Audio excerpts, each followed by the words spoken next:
ఆకాశవాణి ప్రాంతీయ వార్తలు చదువుతున్నది పోపూరి మురళీకృష్ణ ప్రసాద్. ముఖ్యాంశాలు: ఢిల్లీలోని ఎర్రకోట వద్ద జరిగిన పేలుడు ఘటనపై దర్యాప్తు కొనసాగుతోందని కేంద్ర హోంమంత్రి అమిత్ షా వెల్లడించారు. కేంద్ర వ్యవసాయ శాఖ మంత్రి శివరాజ్ సింగ్ చౌహాన్ ఈరోజు గుంటూరులో జరిగే జాతీయ వాటర్ షెడ్ మహోత్సవంలో పాల్గొంటారు. వందే మాతరం స్ఫూర్తితో దేశాభివృద్ధి కోసం ప్రతి ఒక్కరూ పనిచేయాలని ఆంధ్రప్రదేశ్ ముఖ్యమంత్రి నారా చంద్రబాబు నాయుడు పిలుపునిచ్చారు. హైదరాబాద్లో జూబ్లీహిల్స్ ఉప ఎన్నికకు సంబంధించి పోలింగ్ మరికొద్దిసేపట్లో ప్రారంభం కానుంది. ఆంధ్రప్రదేశ్లోని వివిధ రంగాల్లో ₹1,00,000 కోట్ల పెట్టుబడులు వచ్చే విధంగా పలు నిర్ణయాలకు రాష్ట్ర మంత్రివర్గం ఆమోదం తెలిపింది. వార్తల వివరాలు: ఢిల్లీలోని ఎర్రకోట సమీపంలో గత సాయంత్రం కారులో జరిగిన భారీ పేలుడు ఘటనలో దాదాపు 8 మంది మరణించగా అనేక మంది గాయపడ్డారు. రాత్రి 7 గంటల ప్రాంతంలో లాల్ ఖిలా మెట్రో స్టేషన్కు చేరువగా ట్రాఫిక్ సిగ్నల్ వద్ద కారు నుంచి పేలుడు సంభవించినట్టు అధికారులు తెలిపారు. కేంద్ర హోంమంత్రి అమిత్ షా ఢిల్లీ పోలీసు ఉన్నతాధికారులతో మాట్లాడి పరిస్థితిని సమీక్షించారు. అనంతరం ఆయన మాట్లాడుతూ జాతీయ దర్యాప్తు సంస్థ ఎన్ఐఏ, జాతీయ భద్రతా దళం ఎన్ఎస్జీ, ఫోరెన్సిక్స్ బృందాలు దర్యాప్తు ప్రారంభించాయని, పేలుడుకు సంబంధించిన ఖచ్చితమైన వివరాలు త్వరలో వెల్లడిస్తామని తెలిపారు. प्राथमिक सूचना जो मिली है उसमें कुछ लोग हताहत भी हुए। ब्लास्ट की सूचना आते ही 10 मिनट में Delhi crime branch, Delhi special branch की टीमें स्पॉट पर पहुंची है। एनएसजी और एनआईए की टीम एफएसएल के साथ अभी गहन जांच करने का शुरू किया है। आसपास के स्थान के सभी सीसीटीवी कैमरा और बाकी सब चीजों की जांच के आदेश दे देंगे। కేంద్ర వ్యవసాయ శాఖ మంత్రి శివరాజ్ సింగ్ చౌహాన్ ఈరోజు గుంటూరు నగరంలో పర్యటిస్తారు. ఈ సందర్భంగా నగర పరిధిలోని వెంగళాయపాలెంలో ఆధునికీకరించిన చెరువును ప్రారంభించి అనంతరం నల్లపాడులోని లయోలా స్కూల్ గ్రౌండ్స్లో ఏర్పాటు చేసిన బహిరంగ సభలో మంత్రి పాల్గొంటారని అధికారులు తెలిపారు.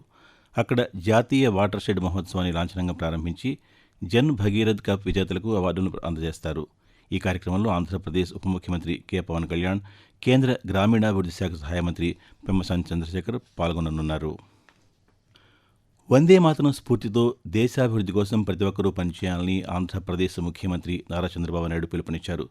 విజయవాడలోని తుమ్మలపల్లి కళాక్షేత్రంలో సాంస్కృతిక శాఖ నిర్వహించిన 150 వసంతాల వందే మాతరం వేడుకల్లో ముఖ్యమంత్రి గత సాయంత్రం పాల్గొన్నారు.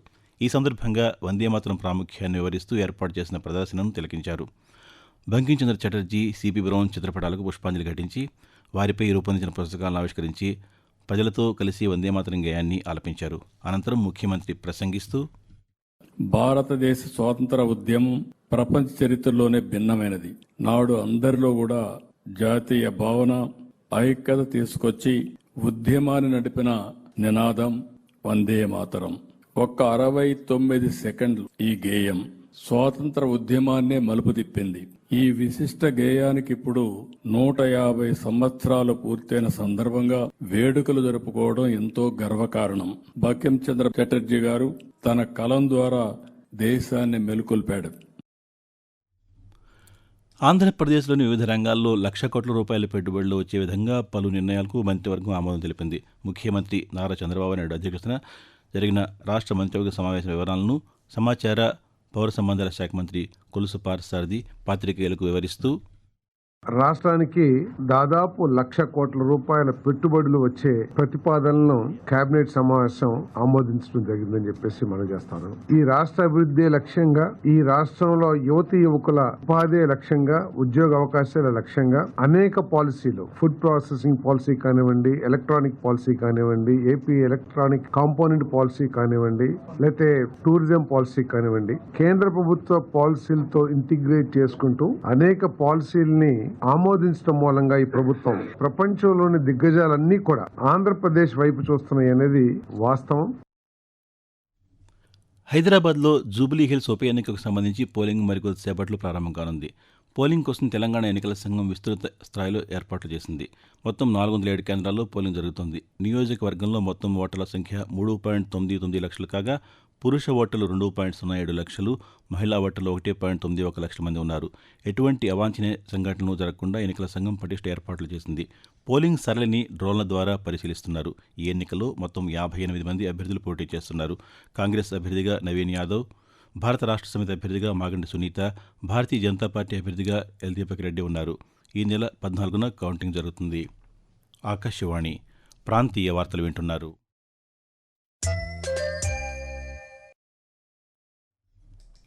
ఆంధ్రప్రదేశ్ వ్యాప్తంగా వివిధ ప్రాంతాల్లో ఏర్పాటు చేసిన 50 సూక్ష్మ, చిన్న, మధ్యతరహా పరిశ్రమలు, ఎంఎస్ఎంఈ పార్కులకు ముఖ్యమంత్రి నారా చంద్రబాబు నాయుడు ఈరోజు దృశ్య మాధ్యమ విధానంలో ప్రారంభోత్సవాలు, శంకుస్థాపనలు చేస్తారు.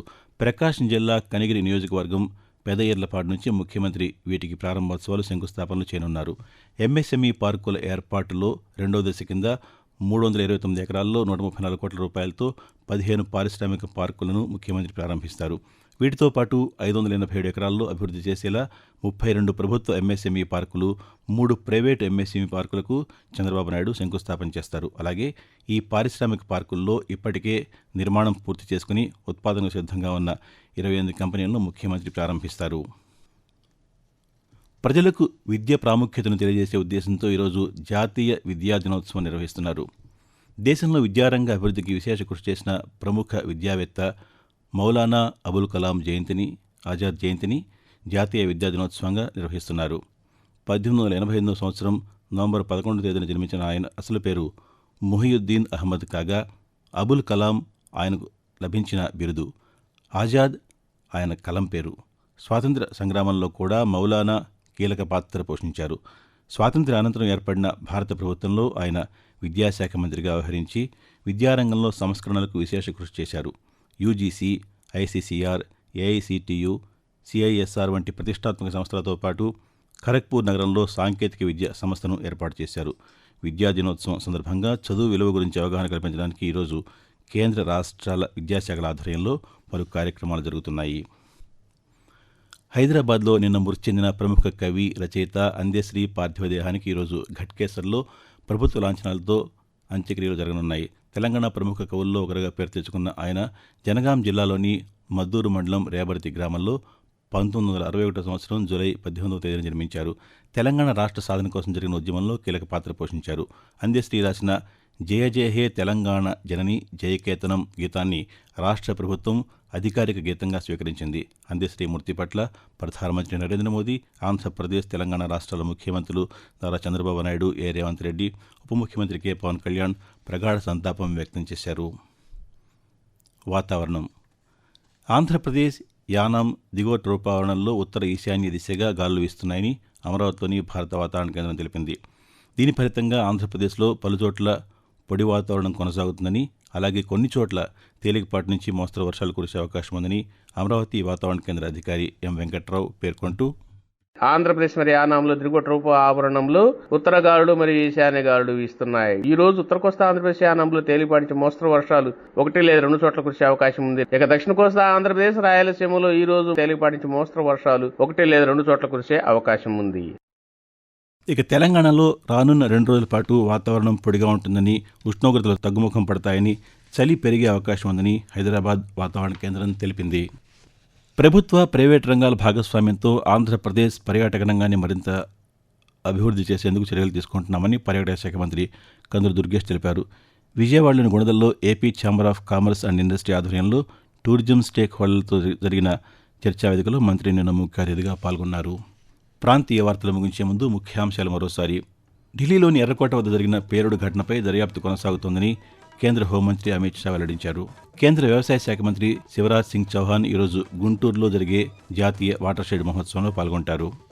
వందే మాతరం స్ఫూర్తితో దేశాభివృద్ధి కోసం ప్రతి ఒక్కరూ పనిచేయాలని ఆంధ్రప్రదేశ్ ముఖ్యమంత్రి నారా చంద్రబాబు నాయుడు పిలుపునిచ్చారు. హైదరాబాద్లో జూబ్లీ హిల్స్ ఉప ఎన్నికకు సంబంధించి పోలింగ్ మరికొద్దిసేపట్లో ప్రారంభం కానుంది. ఆంధ్రప్రదేశ్లోని వివిధ రంగాల్లో 1,00,000 కోట్ల రూపాయల పెట్టుబడులు వచ్చే విధంగా పలు నిర్ణయాలకు రాష్ట్ర మంత్రివర్గం ఆమోదం తెలిపింది. ఆకాశవాణి ప్రాంతీయ వార్తలు ఇంతటితో సమాప్తం. తిరిగి 7 గంటల 5 నిమిషాలకు జాతీయ వార్తలు వింటారు.